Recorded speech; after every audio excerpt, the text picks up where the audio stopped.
Militante del Partido de los Trabajadores Revolucionarios, licenciado en Historia y hoy candidato a diputado por el Distrito 10.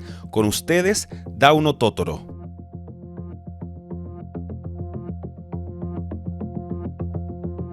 Hola, ¿cómo están? Bienvenidos acá a probablemente el último capítulo de Discrepemos de esta temporada, así que despedida también. Así que primero agradecerle a las miles de reproducciones de todas las personas que se han sumado, que han apoyado este proyecto.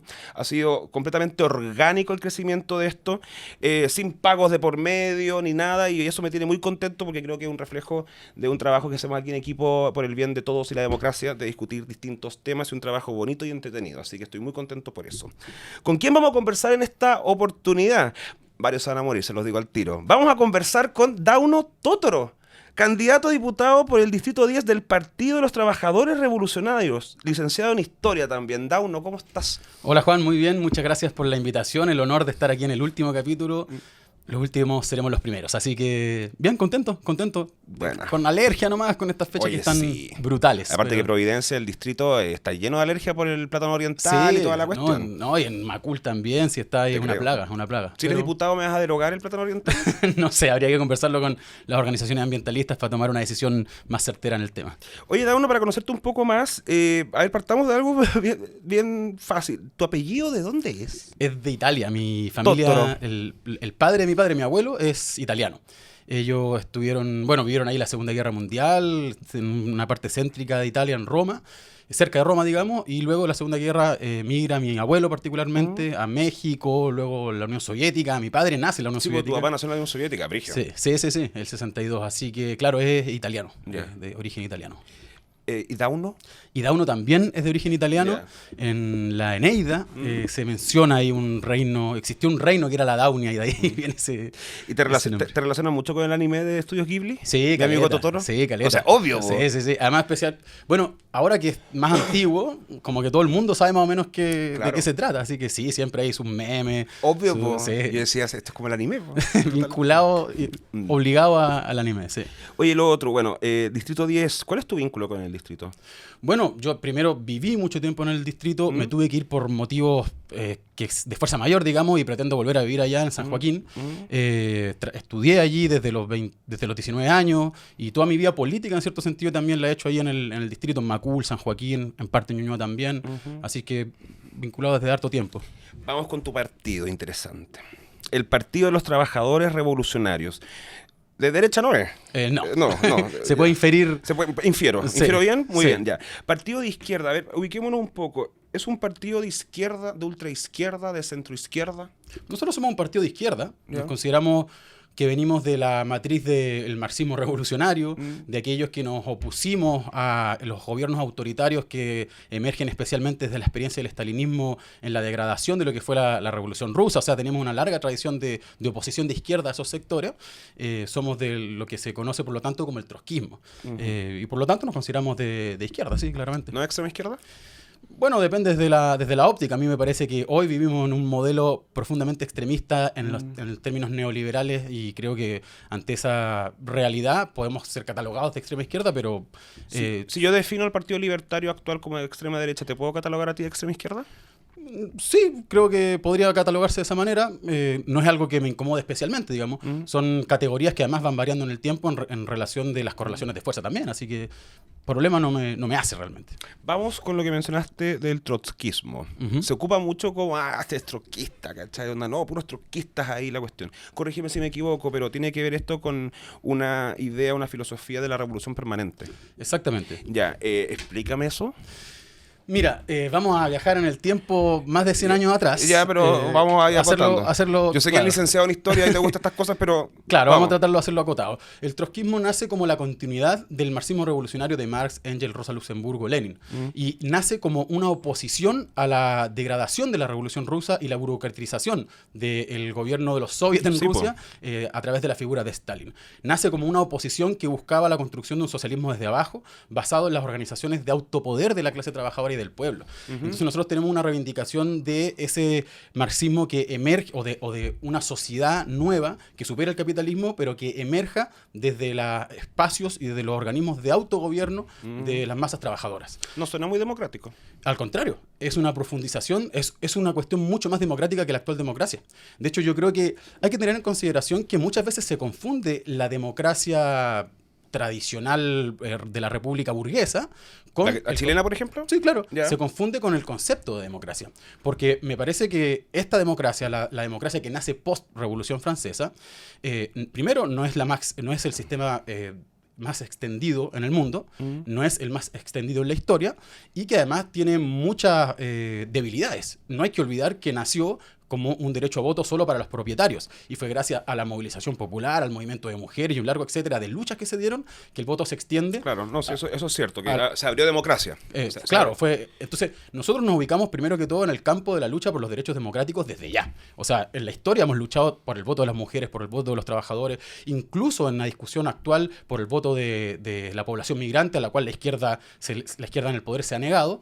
Y me parece que eso abre camino a ideas que favorecen solo a la derecha, pero además creemos que es posible pensar una democracia mucho más amplia y mucho más democrática, valga la redundancia, que esta en la que te convocan a votar cada 2, cada 4 años por representantes que luego hacen lo que quieren. Y creo que al interior de esta democracia se pueden aplicar medidas mucho más democráticas. Por ejemplo, la revocabilidad de cargos parlamentarios. Es decir, si no hay ciertos... Sacaron bueno. Claro, exactamente. Que puedan ser revocables por sus propios votantes, por poner un ejemplo. O que haya rotación en los cargos parlamentarios. O algo que tiene que ver con la economía, pero que tiene que ver también con la democracia, que no vivan como gerentes, que no tengan sueldos millonarios, que los hacen vivir distinto a la gran mayoría de la población que les votó. ¿Crees que la sociedad chilena está abierta a avanzar en una sociedad así? Mira, evidentemente nos encontramos en una coyuntura favorable a las ideas de la derecha. Eso es innegable. ¿Por qué? Podemos explicarlo desde, no sé, desde el de la revuelta. Y eso viene mucho antes incluso de la dictadura, las relaciones de Chile con las derechas y sí, claro, el mercado, esas cuestiones. Pero coyunturalmente, por algo tenemos a 3 candidatos de derecha o extrema derecha que tienen las mayores posibilidades de ganar, bueno, un largo etcétera. Estas son ideas que están en disputa, evidentemente. Y creo que hay sectores que si tú les explicas claramente que tenemos la capacidad de decidir más allá de ir a votar cada 4 años por un representante, se abren a pensar esa posibilidad.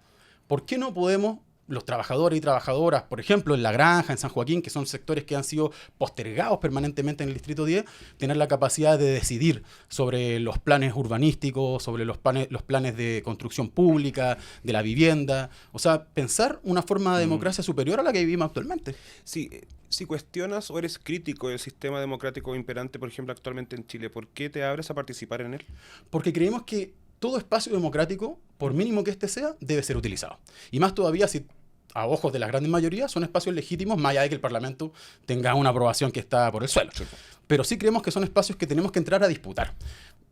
Partiendo de la base de que hay una disputa de corrientes políticas al interior de las elecciones. O sea, nuestro interés es plantear la idea de que existe una izquierda que no es la izquierda del gobierno. Una izquierda que no se da vuelta la chaqueta, que no tiene estas volteretas del gobierno de Boric, una izquierda que se propone hacer frente a la derecha y a la extrema derecha, demostrando los vínculos de sus programas con los intereses de los grandes empresarios y que va de frente en ese sentido. Nosotros nos consideramos en ese sentido una izquierda consecuente y que viene y busca construir desde el mundo de las y los trabajadores. ¿Ha sido inconsecuente la izquierda del presidente Boric? O sea, es cosa de ver es cosa de revisar el programa de campaña del 2021 con cómo han gobernado posteriormente. O sea, a nombre del realismo político abandonaron las causas que le llevaron a ganar las elecciones. Abandonaron las causas que ellos decían defender, no más FP, el tema del TPP, la educación gratuita. O sea, hay un abandono muy claro y evidente. De lo que se propuso en versus lo que se gestionó. Versus lo que se gestionó. El caso de la AFP para mí es muy gráfico. O sea, ¿El acuerdo de la reforma, dices el acuerdo de la reforma previsional. Bueno, beneficio al privado, po. Exactamente, o sea, se significó no solo una validación político-social de las AFP, que para mí no es un régimen previsional, sino que es un robo inaudito a los bolsillos de los trabajadores. ¿Es per se eso malo? Sí, el modelo de AFP. No, que el acuerdo. Acuerdo. Sí, el acuerdo es un acuerdo que habríamos rechazado desde ya. Y te decía, no es solo una validación política de ese sistema que estaba muy profundamente cuestionado, sino que además implica un traspaso directo de los bolsillos de los trabajadores y permanente en el tiempo a las AFP que están teniendo ganancias históricas y a través de ello los grandes empresarios también.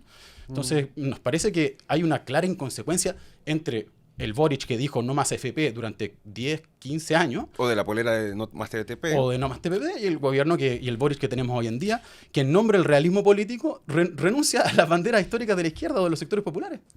Y en una eventualidad muy extraña, creo yo, que ustedes llegaran al poder, a la moneda, ¿no creen que les pasaría lo mismo? ¿Que el peso del Estado, el peso del Palacio te hace centrarte más? Es que, mira, nosotros no buscamos el poder de esa manera. Nosotros creemos que, y nuestra política es que gobiernen las grandes mayorías. Si nosotros tenemos una política de superación de este Estado que, como te decía, nos parece que es antidemocrático en muchos aspectos y que se puede luchar por un gobierno de la y los trabajadores que podría ser mucho más democrático. En ese sentido, creemos que se pueden tomar ejemplos incluso no del mundo del trotskismo, digamos, sino que de izquierdas muy diferente a la nuestra, que sí fueron más o menos consecuentes con su programa de campaña y que podríamos tener muchas críticas por otros ángulos, por otras vías, pero que decidieron gobernar no de la mano con los poderes constituidos como los grandes empresarios, como las policías o como los gobiernos neoliberales que administraron el Chile en los 30 años, sino que gobernaron de la mano o buscaron acercarse a los movimientos sociales, digamos, a sectores populares. ¿Crees en la vía armada como un método? Yo creo que la discusión no pasa por la vía armada. Toda la violencia política, digamos, viene desde la resistencia de sectores que se movilizan y que son violentados por el Estado. O sea, yo creo que la discusión del estallido en ese sentido, de la revuelta, es muy... un gran ejemplo, muy pedagógico ese ejemplo, para mostrar que la violencia no vino de quienes salieron a manifestarse. No hay que olvidarse, y voy al estallido como un ejemplo a lo que me refiero. No hay que olvidar que el 18 de octubre, o sea, el alza de los 30 pesos, se inician movilizaciones estudiantiles. Fue el detonante. El detonante, pero de estudiantes secundarios principalmente. Pero lo que enrabió y enfureció a la gente fueron las imágenes de la respuesta violenta del Estado contra sus estudiantes. No sé si se acuerdan, creo que en la estación Mapocho, una niña de, no sé, 15, 14 años... un disparo en la pierna. Un disparo en la pierna. ¿Sabes qué? Ese fue el primer video con sangre que vi del estallido. Claro. Me lo acabas de recordar. Exactamente. Y me acuerdo haber visto esa imagen, que dos personas como que la llevan y ella está gritando, le está sangrando la pierna. Fue ahí, te juro que... Mira, qué bueno que me acordaste. Dije, esto es grave. Exactamente. Donde dije, esto no es normal, no es una protesta normal, esto va a terminar mal. Y la media bola, po. Claro, y yo creo que mucha gente reaccionó más o menos de la misma manera que tú. O sea, esto es grave, esto no se puede aceptar, le están disparando a nuestros niños y niñas. O sea, esa niña no sé qué edad habrá tenido, pero estaba de jumper escolar. Y sangraba y la arrastraban por el suelo sus propios amigos porque ni siquiera una detención por parte de la policía. Eso fue duro. Entonces, y después el gobierno responde militarizando la sociedad con el estado de excepción constitucional, y eso generó una respuesta, evidentemente, pero que yo quiero poner ese punto sobre la mesa. La violencia no vino inicialmente desde las protestas, sino que vino desde el Estado. Pero ¿no ves que también hubo en las manifestaciones mucha gente que fue directamente a destruir emprendimientos, a destruir espacios públicos, a destruir propiedad privada? Que eso también llevó a las autoridades a tomar la decisión de que había que llevar fuerza para poder frenar eso. Porque yo digo, la gente que tenía locales ahí o que estaba por ahí, ¿qué culpa tenía? Sí. Que destruyeran todo. O el metro. Sí, claro. Bueno, hasta ahora nadie sabe bien quién quemó el metro. Yo insisto con eso, anda, ¿quién quemó el metro, por favor? Sí, o sea, que nos digan. Yo invito a leer el libro de la Josefa Barraza de quién quemó el metro, porque también... Lo tengo pendiente, no lo leí. Sí, da ciertas luces sobre qué ocurrió allí. Y sobre... Bueno, pero es que lo que pasa es que aquí se ha puesto sobre la discusión el tema de la violencia, pero también como parte de un relato que busca hacer olvidar una memoria histórica. O sea, porque yo te digo... Está bien, ocurrieron estos hechos. Ahora, la gran mayoría, si no la totalidad de los presos de la revuelta, no estuvieron condenados por saqueos a emprendimientos, a pequeñas tiendas, ni mucho menos. Sí hubo hechos, evidentemente, y el saqueo no es mi método de acción política, no lo voy a defender, pero eso no puede permitir que aceptemos el grado de violencia por parte del Estado en contra de los manifestantes. Porque aquí... Y a la gente en sus casas que está viendo esto, que no les vendan el cuento. Aquí no se reprimió a los manifestantes violentos. Esa distinción que trataron de hacer fue para dividir a los manifestantes, pero la represión fue a todas y todos por igual. Y yo escribí un libro que se llama... Yo comparto eso, sí, que la represión fue para todos, pero por supuesto también para los que estaban destruyendo. Pues. Pero es que fue absolutamente ineficaz en ese caso. De los muertos de la revuelta, al menos 30, ellos no estaban en saqueo. Ellos no estaban atacando ni dañando la propiedad privada ni propiedad pública, ni siquiera las policías, nada. ¿Te consta? Me consta, caso a caso, pero te lo doy por firmado. Yo escribí un libro que se llama Así mataron en octubre, que es una crónica de 3 casos basados en los testimonios de 2 madres y una expareja, de los casos de Alex Núñez, Romario Veloz y Yocho Osorio. Yeah. Romario Veloz era un migrante ecuatoriano que ya lleva 14, 15 años viviendo acá, o si no más, en La Serena, y él nunca había ido a una protesta.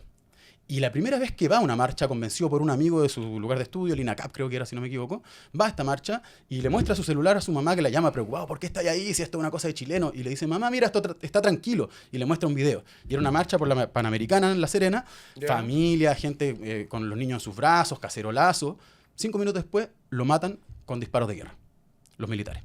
5 minutos Ese es el después. famoso caso del norte. Ese es el caso. Perdón lo frío, pero no me acuerdo todos los nombres. Sí, el caso de Romario Veloz. Hay otro de Kevin Gómez que también ocurre en Coquimbo ese mismo día. Alex Núñez, y para poner un último ejemplo, pero creo que es muy gráfico. Alex Núñez tenía una cojera, 39 años, no podía correr. Él iba a mirar las manifestaciones que había en el Metro del Sol. No puede escapar a la hora del toque de queda. No puede escapar. Lo agarra una patrulla y lo matan a golpe. Lo molieron por dentro. Entonces, ¿qué estaban protegiendo? ¿A qué se dedicó la represión? Entonces, ¿sabes qué? Lo preocupante de todo esto es que, y agradezco este espacio para poder conversar de esto, que creo que es mucho más importante que una votación, es que en la prensa no se habla de esto.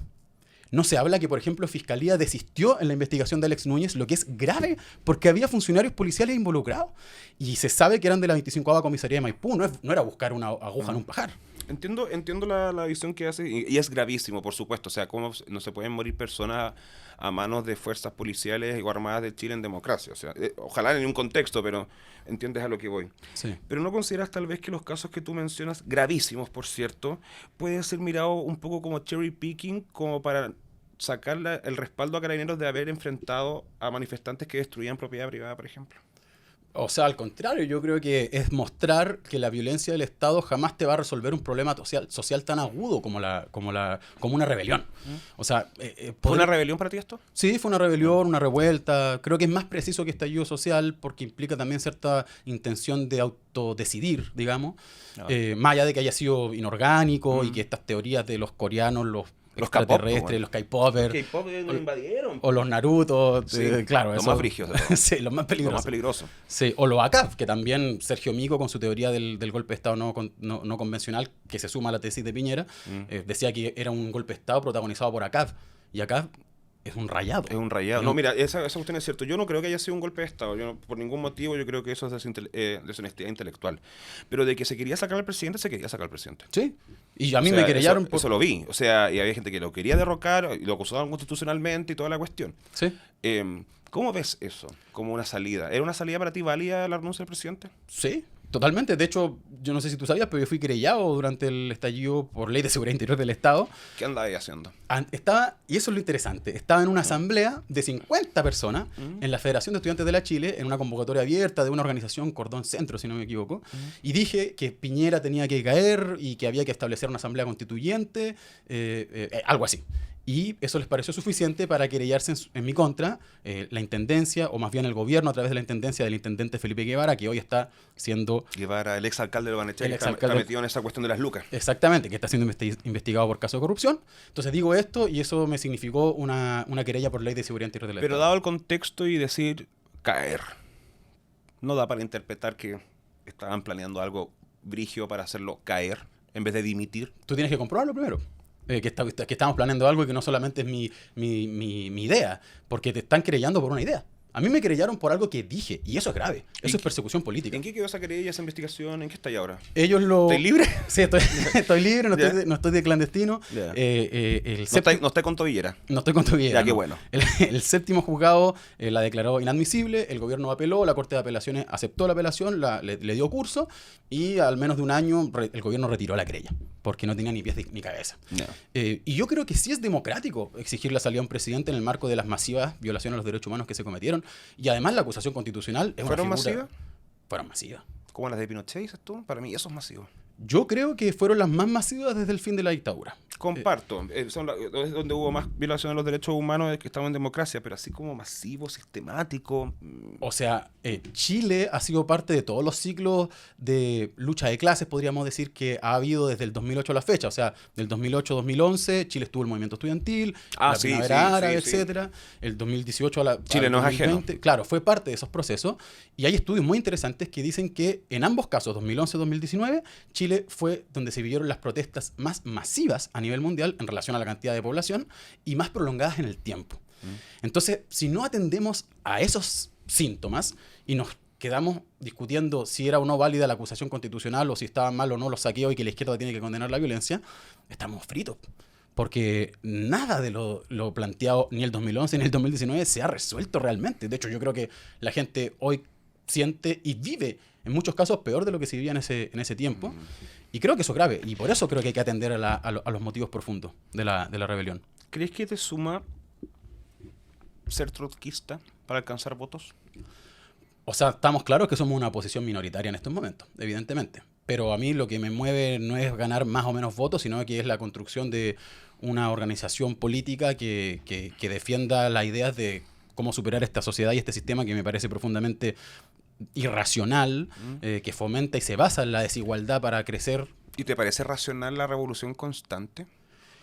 Yo lo veo como un estallido sin parar, pues. No, es que la revolución permanente tiene relación no con un estado de agitación permanente, sino que se explica, y parte del debate con el estalinismo, aquí volviendo un poco a la historia, de que no es posible construir el socialismo en un solo país, sino que tiene que convertirse en un sistema internacional porque el capitalismo es internacional. Ya, pues a la media volada, pues. Es una media volada, exactamente. Y necesitáis como de factores externos que tú no puedes controlar como para conseguir ese ideal. Entonces te pregunto, ¿es práctico el trotskismo para una sociedad moderna y actual como la chilena y la occidental? Yo creo que se han reactualizado muchos de los fundamentos del trotskismo y del marxismo. Creo que sí. Nosotros somos parte de una corriente internacional. Aprovecho de... ¿La cuarta?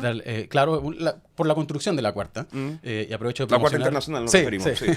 Y promociono a la Izquierda Diario, que es una red de medios digitales a nivel internacional. Estamos lo leí. Más de 14 países, varios idiomas, y tenemos presencia en varios países también.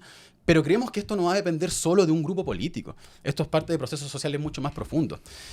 Y los fenómenos políticos no se concentran solo en las fronteras nacionales, sino que tienen extensión internacional indudablemente. O sea, tenemos Milei en Argentina y tenemos proyectos de Milei en Chile también. Y hay una ola ultraconservadora mundial que está ganando terreno. Exactamente, sí es cierto. Eso es un fenómeno.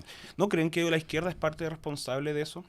Yo creo que sí. Pero más bien la izquierda que ha administrado el poder este último tiempo. O sea, yo creo que no se puede explicar que Milei haya ganado en su primera elección y que ahora haya tenido un triunfo relativo al menos en estas elecciones de medio término, sin al fracaso al que llevó el kirchnerismo y el peronismo en Argentina, a los niveles de degradación de la vida. Pero me parece que la responsabilidad del kirchnerismo no pasa porque hayan sido muy de izquierda, sino porque se dedicaron a pagar especialmente... Era corrupto.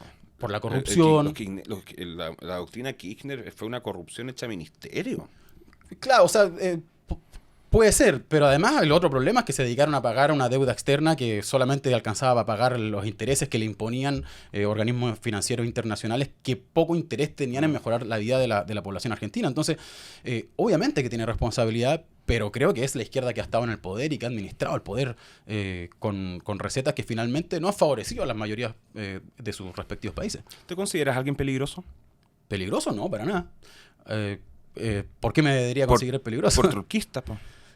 No, yo creo que peligroso puede ser ojalá para los intereses de los dueños del país, porque lo decimos muy claramente. O sea, si nosotros queremos resolver los problemas de vivienda, de salario, los problemas laborales, los problemas en la salud, no podemos hacerlo quedando bien con todo, evidentemente. Hay que afectar la ganancia de los grandes empresarios, de aquellos que durante ya 30 años se han enriquecido a más no poder, a costa de privatizar derechos sociales, a costa de privatizar las pensiones. O sea, entonces, no, peligroso para nada. Creo que más peligrosos son aquellos que prometen y repiten recetas, no sé, para hacer frente a la seguridad, que solo van a generar una bola de nieve en materia de violencia que la van a pagar los sectores populares. ¿Cuándo se termina la revolución permanente? O sea, es que la revolución permanente... ¿Cuál es el objetivo? Porque si es un proceso constante o la revolución permanente es el objetivo. No, me cuesta entender esa... La revolución permanente lo que busca explicar es que el camino hacia el socialismo no se puede reducir a un solo país y que las transformaciones sociales que van acompañadas con el cambio de modo de producción y modo de organizar la economía y la democracia van también cambiando a la medida que esta misma sociedad va cambiando. Entonces las relaciones, por ponerte un ejemplo, las relaciones familiares van cambiando, las relaciones culturales, la misma cultura.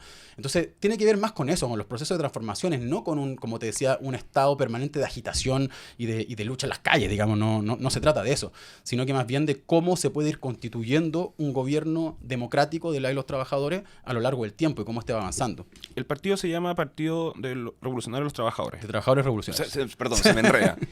Y tú trabajas en una editorial, me dijiste. Sí. ¿te consideras un trabajador en igualdad de condiciones a los que tú buscas representar? O sea, yo, al igual que el 50% de la población, gano menos de 620.000 pesos, me parto el lomo igual que la gran mayoría de la población para poder salir adelante. Trabajamos en una editorial con mi familia, o sea, al igual que muchas familias en este país que tienen pequeños emprendimientos, digamos, y que se la viven por su propio esfuerzo. Y que por eso te lo pregunto, o sea, acabas de mencionar que trabajas en una editorial con la familia, eres trabajador, ok, pero a veces siento que partidos como el tuyo, incluso como el Partido Comunista, buscan representar a un trabajador que, incluso como medio de 1920, o más rural, más obrero, más minero, que a veces siento que quienes buscan representarlo en realidad como que no son así, pues. Ajá.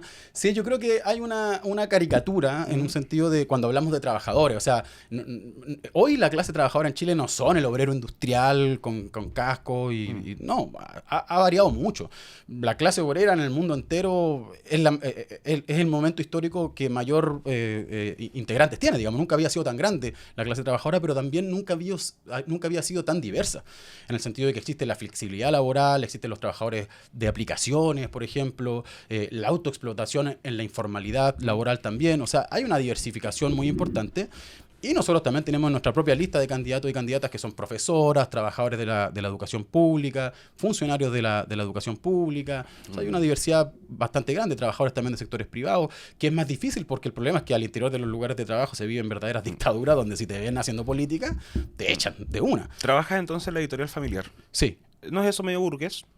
Al contrario, o sea, como los almacenes. Pero es una editorial. Es una editorial, es una editorial que ganamos poco más que el mínimo para subsistir y para llevar adelante porque competimos con unos monstruos del mundo editorial como, bueno, son las editoriales grandes que conocemos. Todo lo contrario, es más bien un oficio, es como un oficio. ¿Cuánto ha influido tu padre en tu ideología? ¿Y en tu forma de pensar o tu cosmovisión del mundo?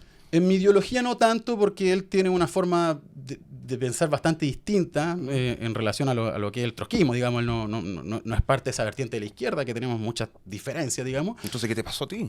¿Cómo llegaste a eso? Pero obviamente muy influenciado. O sea, yo vengo de una familia militante de izquierda, mi abuelo fue preso, mi abuelo materno fue preso político en la dictadura, mi padre... Nació en la Unión Soviética. No, pero mi abuelo materno, del lado de mi madre. Ya. Mi abuelo paterno sí fue militante, fue militante también, mis padres militaron y combatieron la dictadura, estuvieron en el exilio, mi tía fue detenida por la CNI, o sea... hay una historia familiar. Hay una historia familiar muy fuerte y que ha estado marcada por la política, por los debates políticos.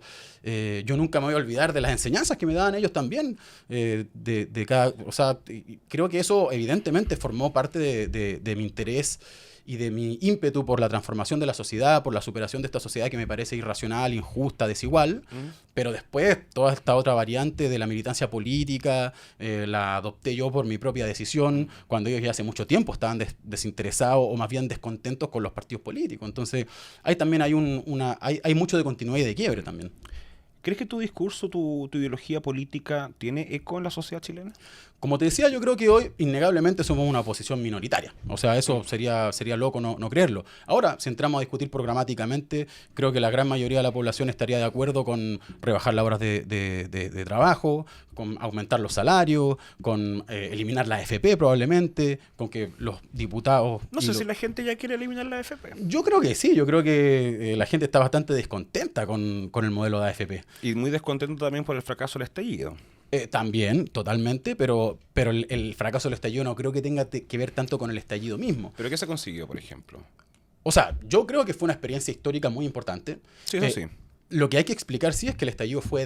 O sea, el estallido no fue solo reprimido por el gobierno de Piñera, sino que también fue desviado por el proceso constitucional posterior y por el Acuerdo por la Paz y la nueva Constitución. ¿No te gustó ese acuerdo? No, nos opusimos desde un primer momento y dijimos que esto iba a ser un proceso que iba a fracasar. Y que además garantizaba la impunidad en los casos de violación de los derechos humanos. La impunidad que es evidente como se ha establecido impunidad durante todo este tiempo, tanto los responsables políticos como los responsables materiales que incluso los tenemos haciendo proselitismo político en televisión, como Claudio Crespo, o sea, que es un activista del pinochetismo más duro, quiero decir. Sí, eso como venezolano. Y como, claro, perdón, ¿estamos hablando del mismo? Claro. Entonces me parece que sí, muchas cosas no se conquistaron, pero sí se demostró que si la mayoría de la población se moviliza, si los sectores populares se movilizan, pueden cambiar la aguja. Porque por un rato. por un rato y depende hacia dónde también se dirijan esas movilizaciones. O sea, lo dijo Buenchumilla, si no me equivoco. Si continuaba el paro nacional del 12 de noviembre, caía Piñera y detrásito de él toda la casta política. Entonces, había una fuerza social ahí que tenía una posibilidad de hacer una transformación radical como se requiere, porque hoy vivimos una situación que cada vez es menos insostenible para las familias. Encuentro que es un poco democrático no haber firmado ese acuerdo. Por último, para sentarse a conversar, tener un mínimo en donde sentarse e incluso ahí tener tú la posibilidad de decirle esas cosas a las personas correspondientes. Claro, es que yo siento que al revés, me parecía poco democrático haberlo firmado a espaldas de la gente. O sea, la gente en ese momento, una gran parte se opuso a la firma de ese acuerdo y creo que además no hubo diálogo con las organizaciones sociales que existían en ese momento o que se estaban configurando. Pero que tampoco querían conversar, con el gobierno. No. Y había que conversar, les guste o no, con la derecha igual. Sí, había que... Había que conversar. El tema es que, ¿cuáles fueron los términos de esa conversación? Bueno, los acuerdos, hay que llegar a un mínimo común para poder sentarnos a conversar y entender algo. Yo creo que era intransable, por ejemplo, que Piñera fuese juzgado.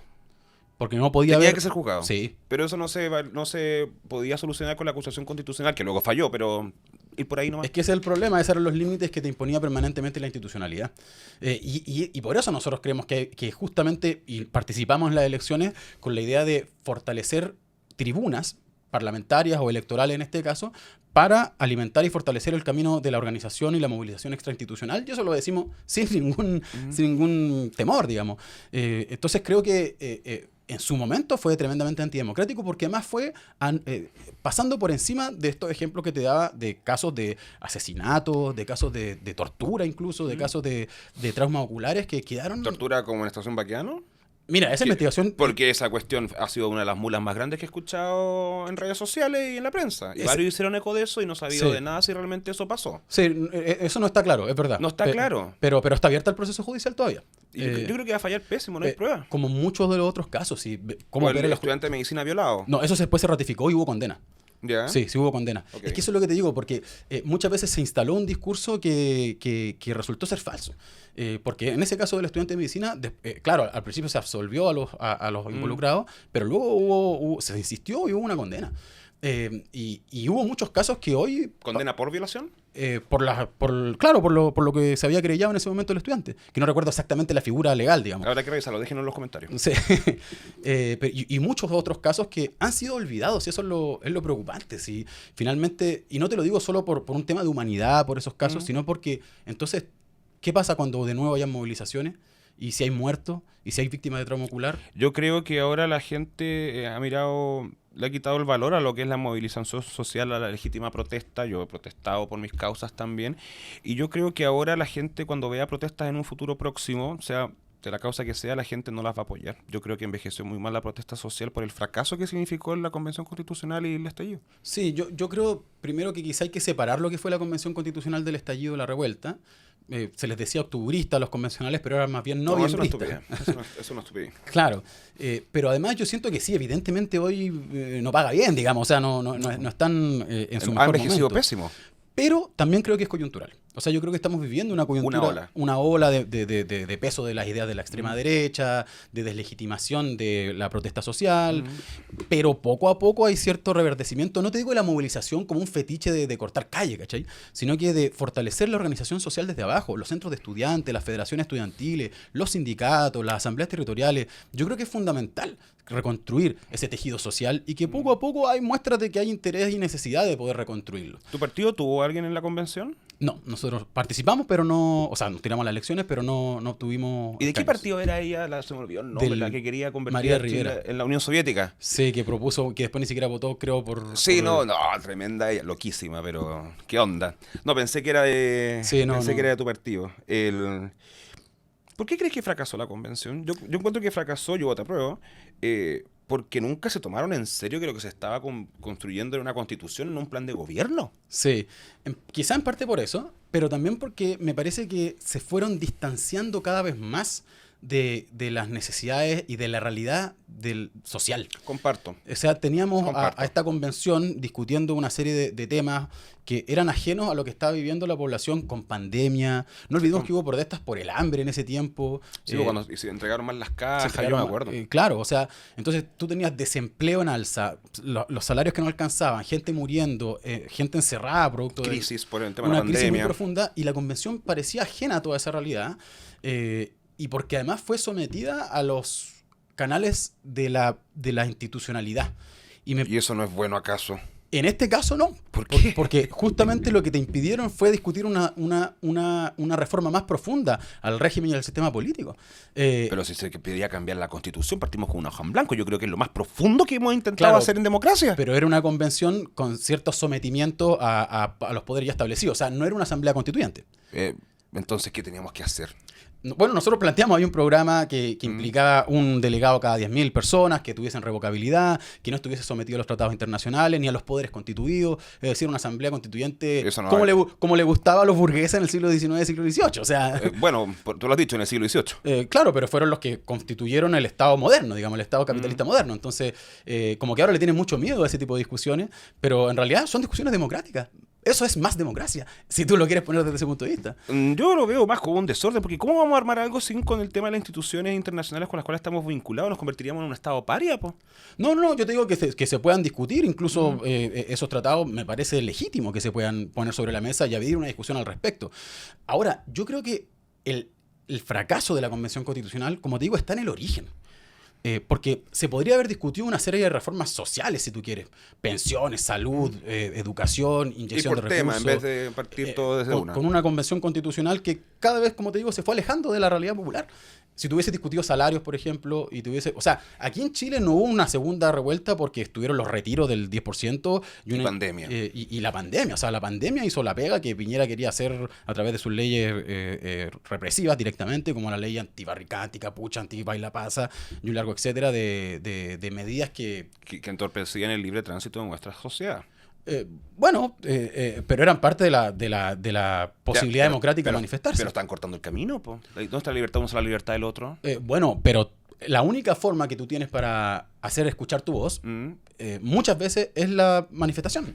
Y lo que te digo... ¿Y qué se ha ganado con esa estrategia? Yo creo que nada, po. O sea, yo creo que todos los derechos sociales que se han conquistado a lo largo de la historia, el voto. No, sí, bacán con la historia, pero Chile por 90. O sea, para mí, indudablemente, si hoy tenemos educación gratuita, aunque el modelo de educación gratuita no me guste, es porque hubo un movimiento estudiantil. Si ha habido reforma educativa, aunque no las defienda porque son... Sí, no, pero hablabas del que baila pasa, de cortar camino. Eso yo creo que entorpece cualquier idea o propuesta que uno quiera hacer de cambio a la sociedad. O sea, yo creo que si no hubiese habido una protesta tal como ocurrió en el estallido, nunca hubiésemos discutido. Lo sé. O sea, responde a eso, pero también se ha aprendido que luego de eso y de todo lo que costó en vidas, costó ojos reventados. Y ahora vemos todo lo que tú has mencionado, que no se juzgó lo que juzgar, no se consiguió lo que se quería conseguir, a lo más la PGU que te la terminó promulgando Piñera, ni siquiera es de izquierda la cuestión. Claro. ¿No crees acaso que la sociedad chilena ve esto y dice, ¿valió la pena? Totalmente, yo creo que es una pregunta legítima. Y ahora, yo lo que creo que, y desde la izquierda especialmente, lo que tenemos que hacer es hacer una reflexión de qué pasó. Yo creo que tienen que encontrar responsables. ¿Responsables de qué? De la caída, del fracaso de esta cuestión. Y asumir cuestiones. Yo creo que hay personas de la lista del pueblo y del Partido Comunista que no se han hecho cargo de las problemáticas que crearon ellos para que esto no saliera a flote. Sí, puede ser, pero no sé si es el debate fundamental. O sea, yo te digo, mi estrategia, mi ideología no es revueltista, no es el estallido así inorgánico. Ah, sí, te perfila la gente. Sí, seguramente, porque también se ha hecho una caricatura de la izquierda. Yo creo que porque eres trotskista. Pero es que el trotskismo no tiene nada que ver con la revuelta como fenómeno neorgánico. La revolución permanente, la gente acaso no podría asociar por ahí un poco que oye... Yo reconozco que la revolución permanente no es el texto más conocido por los chilenos en este momento, evidentemente. De hecho, una lata.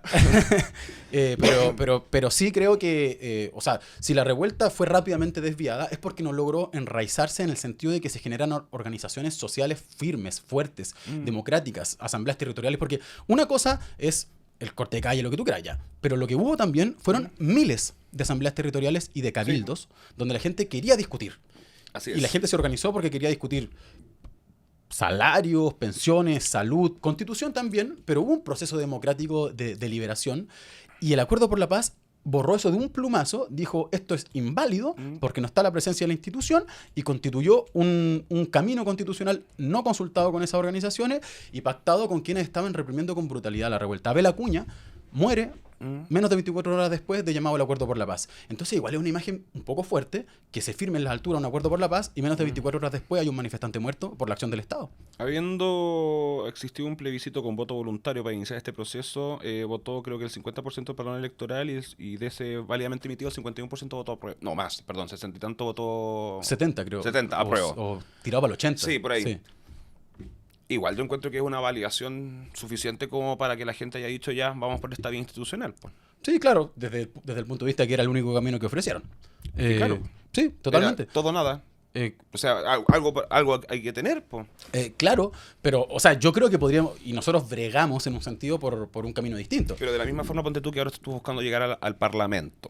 Y desde ahí aplicar tu ideología y tus principios y cuestiones. ¿No hubiese sido acaso similar o más estratégico hacer eso con la Convención Constitucional, firmar el acuerdo, meterse, salir electo y desde ahí instaurar la ideología en vez de simplemente restarse? No, es que nosotros no nos restamos. O sea, del acuerdo no lo firmamos. Ya, pues.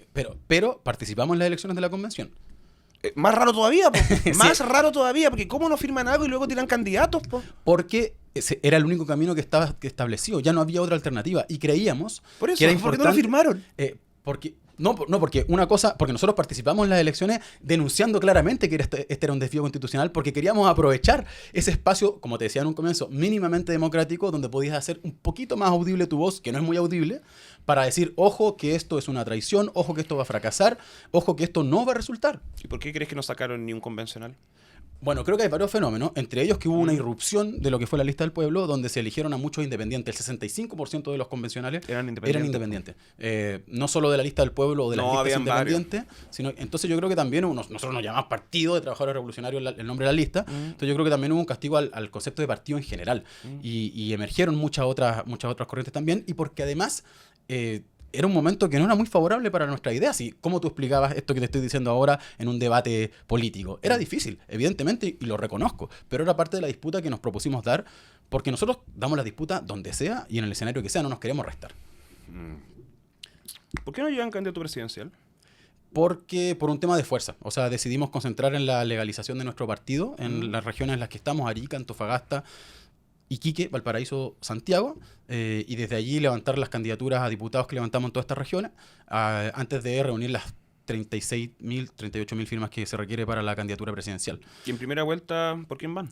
No tenemos candidato presidencial en primera vuelta. ¿Abierto o nulo? Nulo. ¿Votan nulo? Sí. ¿Y en segunda vuelta? Tendrá que verse en su momento, dependiendo de quién pase también. O sea, ahí habrá que analizarlo. Oye, Dauno, y en materia internacional, tengo las leves sospechas de que tienes una particular visión del conflicto ruso-ucraniano. Sí. Cuéntame. Sí. Mira, interesante la discusión, porque yo creo que no podemos hacer un análisis de la guerra ruso-ucraniana pensando en que necesariamente estás obligado a ponerte del lado de un bando. Ya, ¿tú no estás de ni un lado ni un bando? Ninguno de los dos gobiernos. Yeah. Ninguno de los dos gobiernos. Creo que la agresión rusa contra Ucrania no se puede aceptar, tal como tampoco el avance de la OTAN agrediendo a Rusia tampoco, porque se respetaron los tratados que habían firmado en su momento. Yo creo que aquí... ¿Fueron firmados esos tratados o fue solo un acuerdo verbal? Bueno, los acuerdos a los que habían llegado después de la caída del muro. O sea, la OTAN fue avanzando en sus bases permanentemente. Ahora, Los países bálticos, fue por ahí. Sí. Claro. Entonces yo creo que se puede hablar desde el análisis político. O sea, yo creo que lo que demuestra la guerra en Ucrania es la crisis profunda del sistema. Pero bajo la autodeterminación de los pueblos. ¿No tenían derecho acaso los países bálticos en su autodeterminación de los pueblos meterse a la OTAN? Es que la OTAN lo que te pide a cambio no te da autodeterminación. Pero, te da pero bajo la autodeterminación ellos quisieron meterse, po. Y la Unión Europea también, po. Claro, pero finalmente fueron pactos de sometimiento. O sea, el acuerdo al que están tratando de llegar Estados Unidos y la Unión Europea con Ucrania para evitar la guerra es un pacto de sometimiento de Ucrania para esas potencias. ¿Pero no estaban acaso todos otros países acercándose a la OTAN por el sometimiento al cual han estado sujetos siempre de Rusia? Bueno, por eso te digo, es una guerra reaccionaria por donde la mires. Y prefieren ellos, en vez de estar fuera de todo, meterse con el otro porque le temen a Rusia por algo. Sí, por eso te digo que para analizar la situación en Rusia-Ucrania no nos podemos poner en bando. O sea, nosotros luchamos, sí, por la autodeterminación de los pueblos, pero diciendo claramente que el sometimiento a un bando imperial no te va a dar autodeterminación. O sea, ¿tanto el imperio ruso como el americano? Claro, o sea, yo diría más claramente que Estados Unidos es una potencia imperialista, Rusia es una potencia geopolíticamente... No es imperialista Rusia. O sea, no tiene la capacidad de serlo. Es una potencia... Si la tiene, pues lo ha hecho en Rusia, lo ha hecho en Georgia. Sí. Ha jodido por todos los lados. Oprime a otras naciones oprimidas, totalmente. Sí. Yo te lo digo en el sentido de que no tiene la capacidad de disputa mundial hoy con Estados Unidos. Yo creo que eso es lo que está buscando ahora. Yo creo que es más bien una guerra... un respeto militar así. Claro, está tratando de tener una cierta capacidad de negociación independiente entre Estados Unidos y China. Pero independientemente de esa medición cuantitativa, digamos, lo que yo digo es que, y para mirar lo que ocurre en Ucrania y Rusia, es que podemos decir 4 cosas que me parecen fundamentales. O sea, primero muestra, en términos generales, la crisis de la hegemonía norteamericana. Su imposibilidad de ofrecer una salida propia ante la guerra. Trump dijo en 24 horas lo resuelvo, nada. Claro, 24 horas más larga mi vida. Claro, vaya día largo. Y no lo ha podido resolver. Por otro lado, el aumento del guerrerismo de la Unión Europea y de las potencias europeas, que en base a la sumisión de Ucrania a sus propios intereses, están tratando de pactar una salida de compra de $100.000 millones a Estados Unidos. Ya, pero ¿no crees que es porque, dado que Rusia invadió Ucrania, ellos ven un riesgo, creo yo, legítimo de que Rusia siga con ellos? Pero yo te digo de vuelta, bueno, los rusos también ven un riesgo de legítimo. Entonces, si lo vemos desde la óptica de las potencias, vamos a estar siempre en un empate. Y lo que pasa es que mientras estamos en ese empate, los países europeos de la Unión Europea hacen gastos de guerra históricos jamás vistos en los últimos 30 años y recortan planes sociales con la justificación de esta posible guerra, con un discurso guerrerista que no va a beneficiar a los pueblos. Rusia también lo hace, tiene que recortar para poder militarizar a toda su gente y venderle una pomada e ir a invadir al Donbass. Sí, totalmente, si no, no te voy a defender a Rusia. Pero creo que es importante ver ese análisis porque esta guerra no es favorable para ninguno de los pueblos en el mundo, para nada. Pero sí creo que es importante marcar ese punto. Y Ucrania y la política de Zelensky ha sido una política de sometimiento a Trump. De hecho, A Trump, sí. Bueno, y ahora la Unión Europea, porque Trump trata de buscar cierto distanciamiento, pero el acuerdo al que estaban tratando de llegar era entregar los recursos naturales del país a Estados Unidos a costa de una protección que ha demostrado ser totalmente falsa. La policía del mundo. Exactamente. Y Rusia, por otro lado, también ha demostrado tener la incapacidad de derrotar militarmente a Ucrania como quería hacerlo, en parte por el financiamiento que ha entregado la OTAN, porque ellos querían hacer una guerra. Y las armas, claro. Sí. Entonces, nosotros tenemos una política de autodeterminación, sí, pero en base a la acción de autodeterminación de los pueblos, digamos. Es una política alternativa, quizás compleja de explicar porque no estamos en ninguno de los dos bandos, pero finalmente decimos, bueno, por la derrota revolucionaria de ambos bandos y la unidad y la fraternidad de los pueblos. O sea, los trabajadores rusos tienen mucho más en común con los trabajadores ucranianos que con los oligarcas rusos y viceversa, ¿me entendí? No sé, eso es verdad. Tiene una cercanía muy profunda. Claro. Es casi una misma familia que se viene enemistada ahora por esta guerra. Es una cuestión brutal. Claro. Oye, y con Israel y Gaza, hace poco, 2 semanas, se firmó la paz que duró nada, porque en un acto pacificador, Netanyahu se le ocurrió bombardear de nuevo Gaza. ¿Cómo ves ese acuerdo? O sea, yo creo que hablando de coloniaje y sometimiento, es un nuevo plan de sometimiento colonial. Porque si tú desmenuzas el acuerdo, lo que hay es establecer una fuerza militar extranjera. Ya Estados Unidos. Estados Unidos y de los gobiernos árabes. Que, ojo, yo creo que es importante dar cuenta de eso, porque muchas veces te dicen Israel es una democracia en mitad de una región llena de enemigos. Como la única democracia en Medio Oriente, la venden así. Claro, pero realmente quien está rodeado de enemigos es el pueblo palestino, porque los gobiernos árabes, Egipto, Arabia Saudí, Jordania, son gobiernos que han sido cómplices del genocidio. Y este acuerdo fue firmado también con esa complicidad de someter a un territorio que no va a tener soberanía al dominio de una fuerza extranjera, en el marco de que además son batustanes separados claramente por la dominación israelí. Entonces, ese acuerdo de paz, poco de paz tenía, digamos, y era más bien garantizar el coloniaje. Claro, tuvo que retroceder Trump con esta idea de la Rivera Trump, Rivera, ya no me acuerdo cómo le había puesto. No sé si tanto, porque nombró al marido de su hija encargado como en la De las materia negociaciones. de la reconstrucción en Gaza, y resulta que justo tiene una tremenda empresa inmobiliaria. Sí, sí, claro. Mira qué coincidencia. Claro, yo a eso iba, como que tuvo que retroceder momentáneamente, pero en realidad su plan es establecer allí una Business. factoría total Sí, con mano de obra barata, que serían los gazatíes. porque Un parece Dubái. claro, exactamente. Yo creo que va por ahí. Totalmente, o sea, y cómo han sido construidos esos emiratos, o más bien esos estados, perdón, en base a la brutal explotación de mano de obra, ya sea local o extranjera, que son prácticamente en condiciones de esclavitud antigua. O sea, como construyeron los estadios en Qatar, por ejemplo. O sea, entonces, sí, es una tregua basada... O sea, se entiende por qué querían firmar la tregua, evidentemente. Quiero decir, la población en Gaza, porque estaban viviendo un genocidio. Pero tenía de dominación totalmente, y además Netanyahu ya demostró que no quiere ningún tipo de tregua, y que los sectores más de derechistas de Israel están dispuestos a una guerra de aniquilación total, en contra del pueblo palestino. Dauno, Totoro. Pensé que no íbamos a agarrar más. Se puede conversar, ¿vieron? Se puede conversar. Sí. Te traje un libro. Ah, buena. Mi primer libro, espero que no sea el último, que es de la guerra de Ucrania, pues son mis crónicas. De mis Buenísimo. primeros 2 viajes. No hay mucho de teoría política ni de postura respecto a eso. Yo creo que igual vas a inferir cuál es mi postura en relación a eso, pero tiene más que nada historias, visión. Onda, incluso hay un capítulo de qué cosas encontré de Chile acá en un país que no tenemos tanta relación. Qué buena, porque sabes que yo hice un magíster de escritura narrativa no ficción, y la crónica me encanta. Sí, No, así que disfrútalo. Sí. Y espero tu feedback. Bacán, te daré mis vueltas. Dauno Totoro, candidato del partido De los trabajadores de los trabajadores revolucionarios. F77 en la papeleta. Ok, por el distrito 10, el distrito en el que yo vivo. Muchas gracias por estar acá en el último capítulo de esta temporada eleccionaria de Discrepemos. Te lo agradezco, de verdad. Muchas gracias a ti, un honor estar aquí en este espacio. Felicitaciones, muy buen estudio, así que eso. Y a todos ustedes aquí, muchas gracias por esta temporada, por sus miles de reproducciones, por sus millones de reproducciones de los Reels y por la poca plata que me donaron. No me donaron casi nada, pero se agradece igual. Muchas gracias, este programa va a volver, pero necesito descansar. Chao, chao. Chao.